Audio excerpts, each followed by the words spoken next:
There's a very young Ralph Reeder, longstanding colleague and founder, who has recently semi-retired. As the page turns, another face is shown. 25 years at CNOS, an album of memories, laughs, and lots of hard work.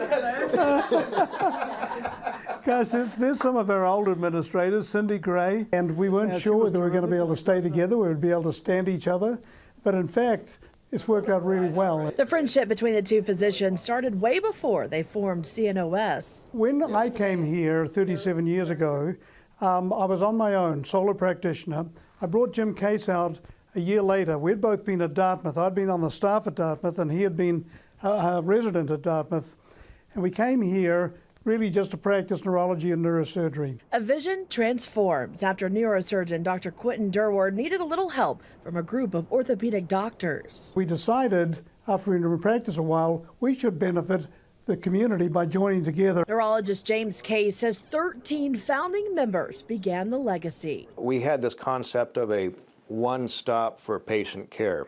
CNOS was developed by a group of medical professionals leading the way, a mission to deliver high-quality health care with a patient-centered approach. We will talk to each other, sometimes triage based on the urgency of that. No referrals, no weeks of waiting to see a specialist, a very integrated, seamless type of care that's provided for the patient. In fact, we can go down the hall and show x-rays to each other. As technology evolves, CNOS is dedicated to continue its commitment to bring specialty care to Siouxland.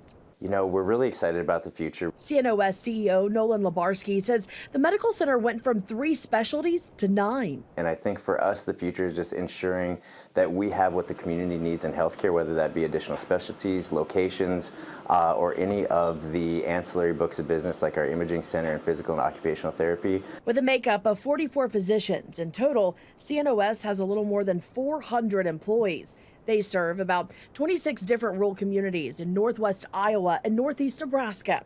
As Dr. Durward takes a look back, he points out a key part of the CNOS infancy stage. It involves one of its founding members, who was a neurosurgeon from Canada. Had a very smart business mind and helped us really develop the business out here at the Dunes, which was so important for the lifeblood of the office to be able to survive. That mindset has kept the legacy alive, and the work isn't finished yet.